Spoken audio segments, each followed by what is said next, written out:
Bamama, bababa, badada na bakaka.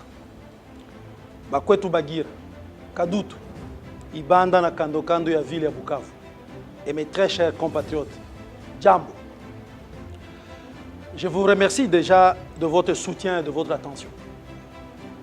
Je suis ici pour vous parler de ma vision pour l'avenir de notre pays et de ce que je compte faire si vous me faites l'honneur de me choisir comme votre député national dans la ville de Bukavu.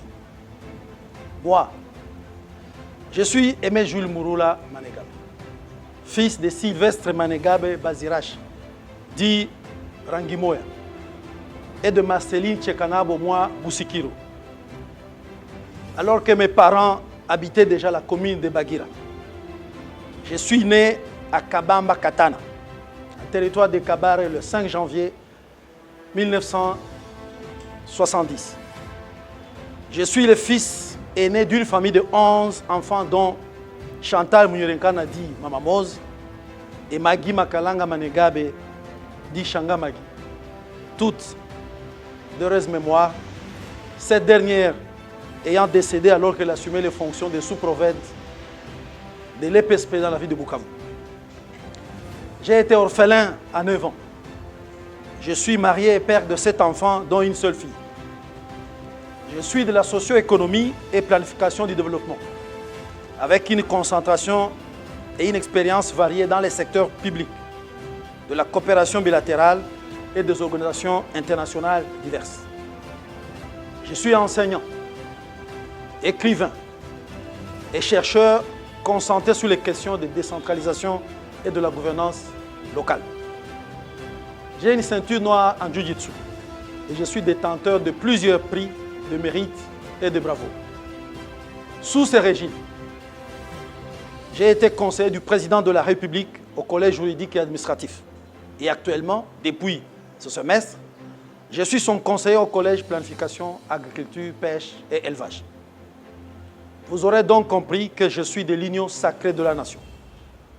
Président du Parti congolais pour le progrès, PCP en cycle, et du regroupement Action des alliés de la Convention pour la République et la démocratie, ACRD en cycle.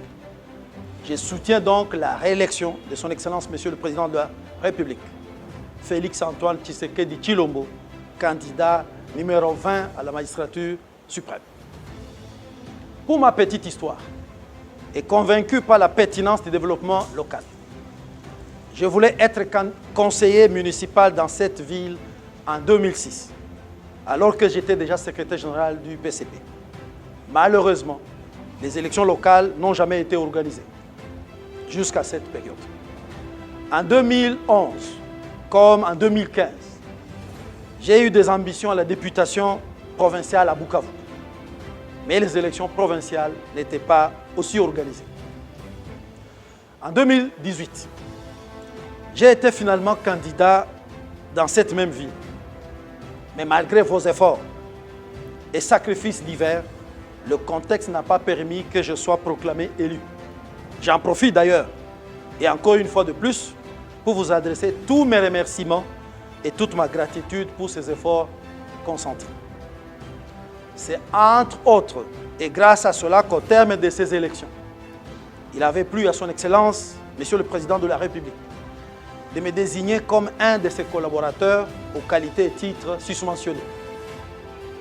Avec ces responsabilités, je n'ai pas toujours eu beaucoup d'opportunités et d'occasions d'être parmi vous. Mais nombreux d'entre vous connaissent mieux combien j'ai toujours été avec vous dans les moments de peine ou de joie. Aujourd'hui, je suis là, devant vous, pour solliciter le maximum de votes pour mon élection à la députation nationale. Et ce, en vue de représenter valablement et qualitativement la ville de Bukavu. Cette ville qui m'a vu naître, qui m'a tout donné et pour laquelle j'ai toujours souhaité servir comme représentant. Voici encore donc l'occasion rêvée pour lui rendre le meilleur de ce qu'elle a forgé à moi. Moi, candidat député national numéro 89 dans la ville de Bukavu. Je crois en un pays uni, solidaire et prospère. où chacun a sa place et sa voix. Un pays qui respecte ses engagements internationaux, qui protège l'environnement, qui favorise l'innovation et qui soutient les plus vulnérables. Un pays qui est fier de sa diversité culturelle, linguistique et religieuse et qui promeut le dialogue et la tolérance. Mon combat politique a toujours été consacré à l'avènement de ce pays rêvé et d'une classe politique congolaise beaucoup plus consciente et responsable face aux innombrables défis que connaît le pays. Ambitionnant présentement la députation nationale dans la ville de Bukavu, nous voudrions mettre notre expertise, nos relations, toute notre expérience et énergie au service de la ville de Bukavu, de toute la province du Sud Kivu et du pays entier. Aujourd'hui, il n'appartient qu'à vous et à vous seuls, par chacun de vos votes mis dans l'urne, de nous confier cette noble responsabilité. C'est pourquoi, si je suis élu, je m'engage à défendre les intérêts de ma circonscription et de ses habitants, à travailler en collaboration avec les autres élus, à être à l'écoute de vos besoins et de vos attentes, à être transparent et honnête dans mes actions et à rendre compte sur mes réalisations. Bandougou na Bakwetu. Nous fondons notre combat politique à rechercher les réponses à une série de questions, notamment que faire pour que la sécurité soit améliorée? Que faire pour que la population active, notamment les jeunes, filles et garçons, accède aux emplois rémunérateurs? Et enfin, que faire pour que seules les valeurs guident désormais la vie et l'exercice du service public? Autrement dit, notre combat se fonde sur trois principaux piliers, à savoir l'amélioration de la sécurité, l'amélioration de l'accès à l'emploi et enfin la promotion de l'éthique et de la moralité dans la vie publique. Nous souhaitons contribuer à rechercher activement des solutions à toutes ces questions au sein des institutions publiques, en commençant par l'hémicycle de l'Assemblée nationale. Pour l'axe de l'amélioration de la sécurité, notre conviction est que la sécurité ne devrait pas être appréhendée sous le seul aspect de cessation des hostilités militaires et des incidents sécuritaires liés, entre autres, à l'usage abusif des armes blanches ou à feu. Et devait plutôt être appréciée en rapport avec la suppression effective ou l'atténuation de tout ce qui entrave ou perturbe la quiétude au sein de tout l'environnement vital des citoyens, et ce, sur le plan de la sécurité physique, de la sécurité foncière, du transport, du désenclavement de nos milieux de vie, du logement, de l'accès à l'habitat de qualité, l'accès à l'eau potable et à l'énergie suffisante, de l'accès à l'éducation et aux soins médicaux, de l'assainissement du monde des affaires, et j'en passe. Les éboulements et érosions ainsi que des catastrophes diverses, devenues chroniques à Bukavu et dans la province, peuvent également être évitées et ou atténuées par un aménagement responsable de notre espace vital, et cela est possible. Quant à l'amélioration de l'accès à l'emploi, nous avons toujours estimé qu'un homme sans emploi est un gaspillage de ressources pour la société ainsi que pour lui-même. C'est seulement l'accès à l'emploi qui permet à la population active, surtout les jeunes, les jeunistes, filles et garçons, d'être compétitifs et de s'organiser face à l'avenir. Sinon, il serait inconcevable d'envisager de faire avancer la RD Congo avec une vive allure sans capitaliser l'énergie créative et compétitive. Par exemple, près de 70% du personnel de l'État a suffisamment pris de l'âge et n'est plus adapté à affronter nombreux défis de l'avenir. Généralement, il est recruté à base du clientélisme alors que cela aurait déjà permis la réduction du chômage qui fait désespérer les jeunes. La réglementation pertinente en matière de création, d'accès et de gestion d'emploi sont rarement respectées dans les secteurs publics privé et associatif. Alors que l'entrepreneuriat privé aurait pu contribuer à créer des emplois, le climat des affaires est encore malheureusement gangréné par des pratiques informelles et illégales, notamment l'inadaptation et la multiplication des taxes, ainsi que la lourdeur administrative. Dans cette optique, nous sommes convaincus qu'en améliorant la sécurité fiscale et financière des entrepreneurs privés, en assurant un suivi rigoureux et l'application de lois sur l'amélioration du climat des affaires, et avec une application rigoureuse des dispositions sur les partenariats publics-privés à travers la mise en place d'un cadre de concertation permanent avec les investisseurs étrangers et nationaux, il est possible de générer jusqu'à 30 000 nouveaux emplois en province en seulement 3 ans. Et enfin, par rapport à la promotion de l'éthique et de la moralité dans la vie publique, il est un constat indubitable que la généralisation des antivaleurs semble être l'élément qui sous-tend toutes les dérives qui frappent la République démocratique du Congo. Parmi ces fléaux à traquer, il y a la corruption, la fraude, l'impunité, les détournements, la concussion, l'insuffisance de planification et de rigueur dans la réalisation des interventions de l'État, le clientélisme, la ségrégation sexuelle et tribale, les vols, les viols, les violences et abus sexuels dans les milieux professionnels, scolaires et estudiantins. Et j'en passe. Sans mener un combat décisif contre tous ces maux et les généraliser à différents niveaux, les efforts déployés dans les autres secteurs ne seront que de faibles impacts ou alors simplement vains. Pour réussir ce pari si ambitieux, l'astuce pertinente s'avère être la mise en œuvre d'un système de redevabilité permanente de tous les dirigeants à quelque niveau que ce soit de responsabilité. Tant que l'acteur et l'opérateur public ne se sentira pas obligé de rendre à temps fixé des comptes directement à la population qui l'administre, l'assainissement du secteur public demeurera qu'un vœu pieux. Depuis l'avènement de son Excellence Félix-Antoine Tshisekedi Tshilombo à la magistrature suprême, plusieurs réformes et mesures ont été prises au plus haut niveau politique par rapport à ces différents secteurs précités. Malheureusement, jusque-là, le pays manque encore des élus courageux, révolutionnaires et patriotiques pour pousser le gouvernement à différents niveaux à rendre ces différentes initiatives palpables et profitables à la population. Avec l'opportunité actuelle de la tenue des élections, il est nécessaire que le peuple se décide cette fois-ci de s'en doter.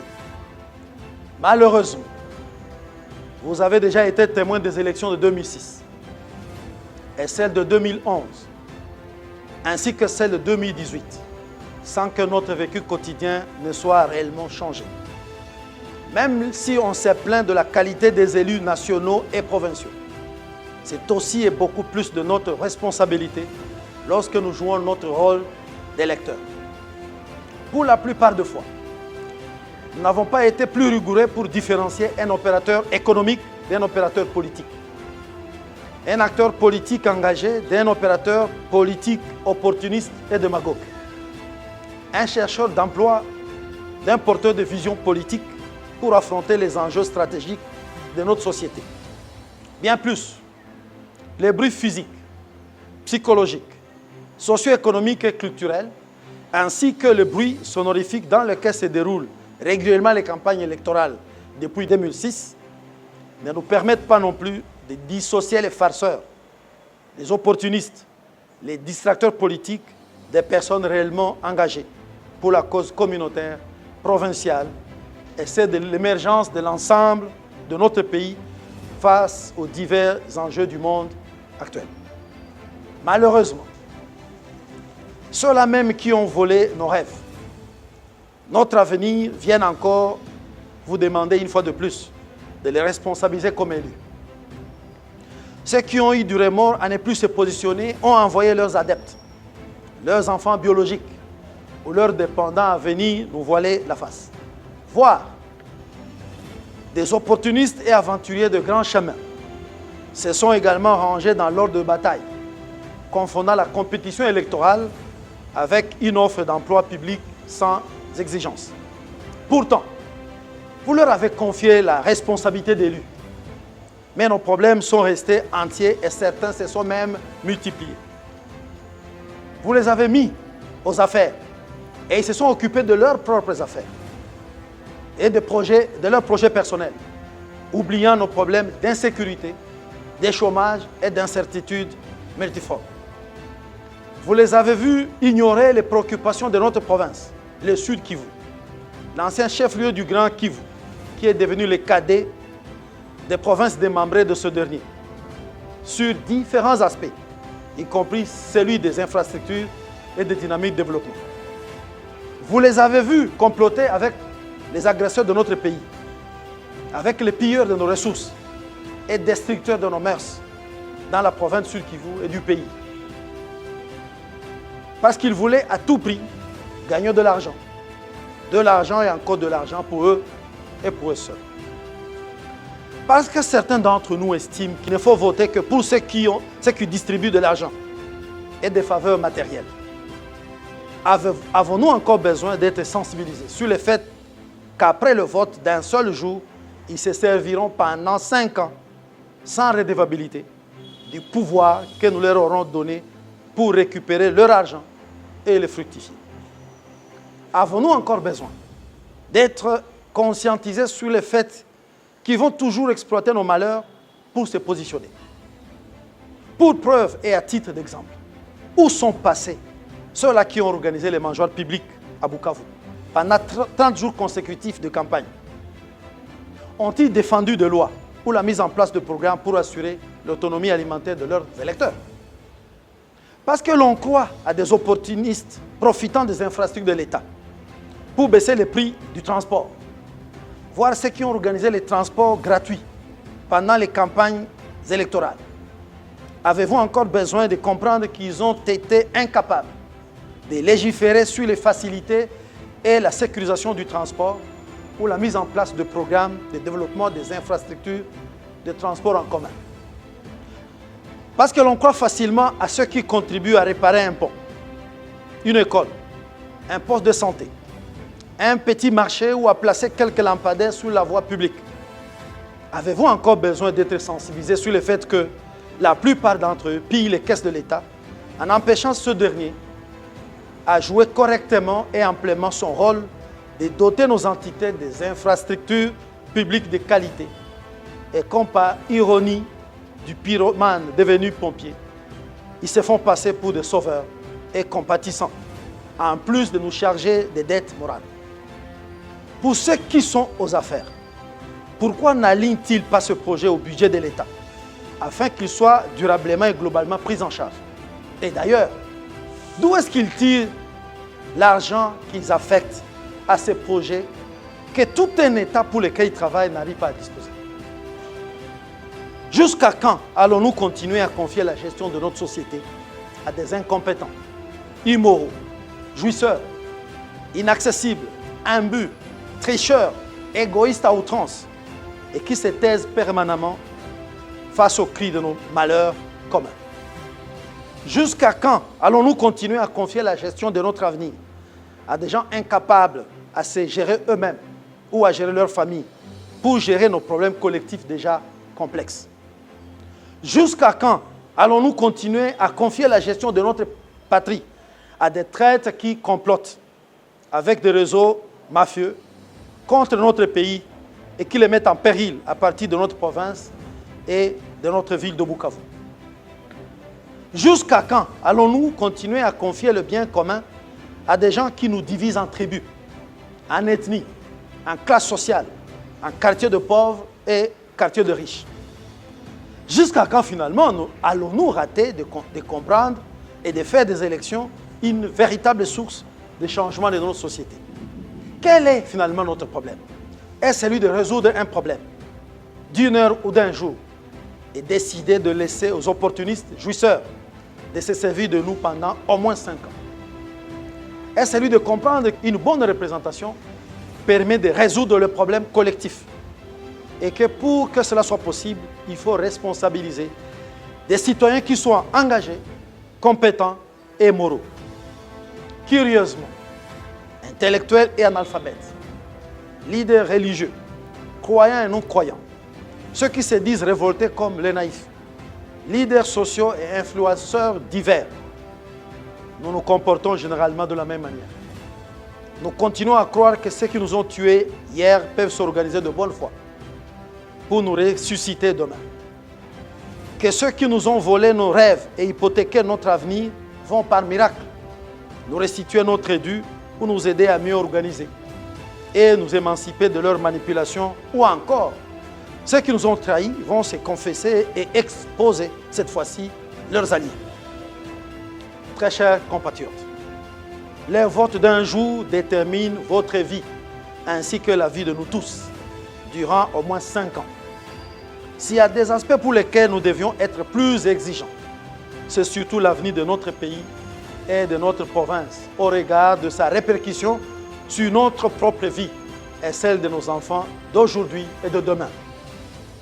Si, par fatalité, nous estimons que notre vie est déjà gâchée, ayons au moins la conscience d'épargner celle de nos enfants et celle des générations à venir.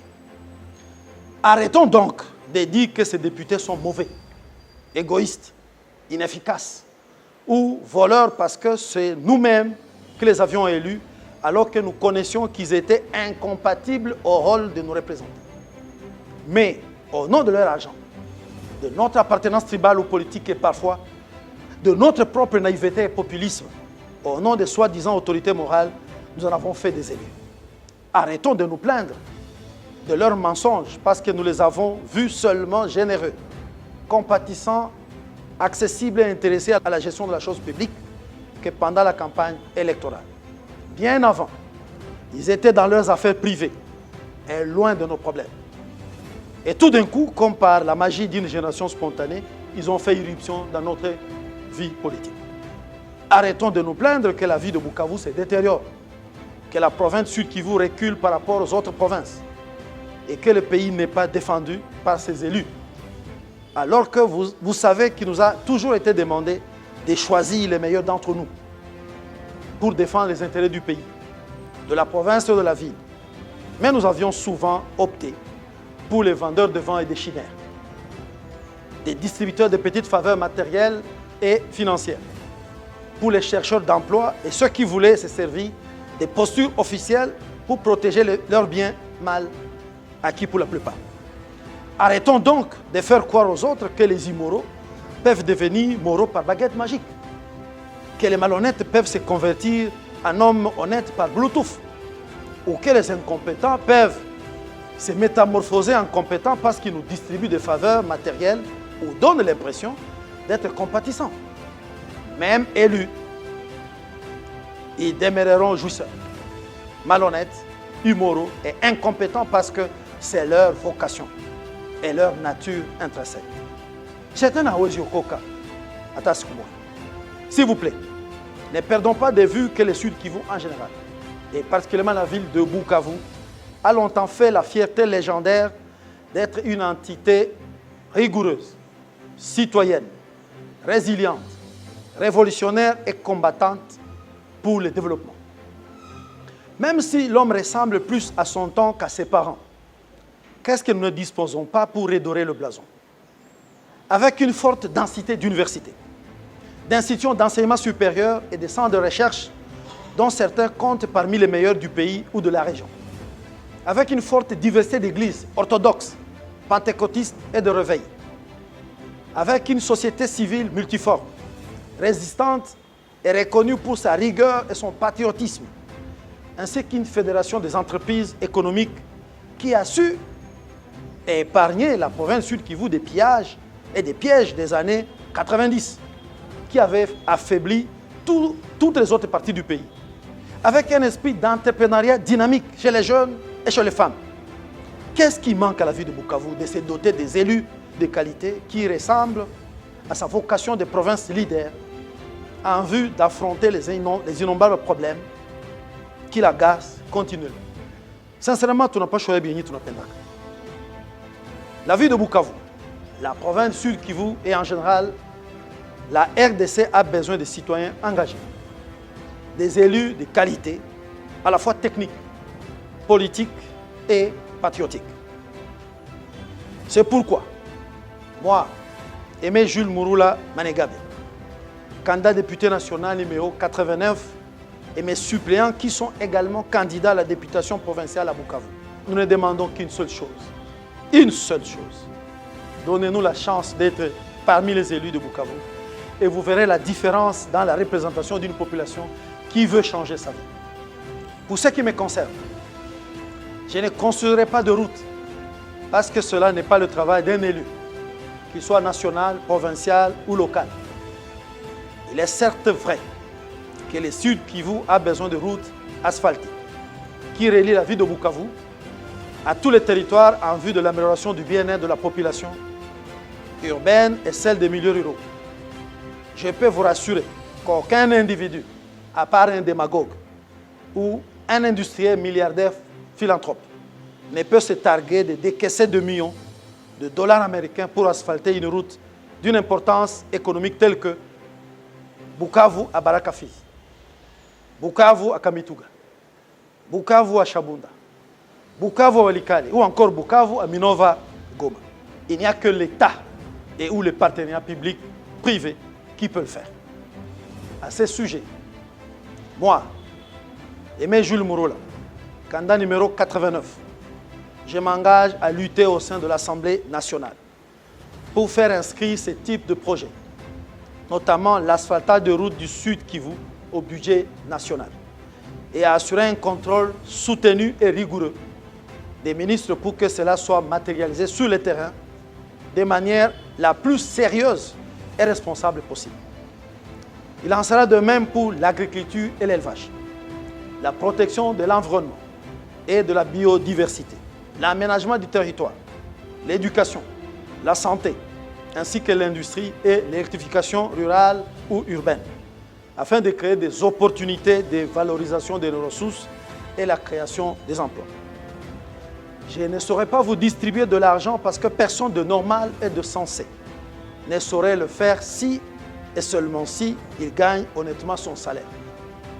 Mais nous allons travailler pour que l'État mette en place des mécanismes permettant à chacun d'entre nous d'avoir directement ou indirectement un emploi dans le secteur public ou privé afin qu'il gagne honnêtement sa vie et réaliser ses rêves.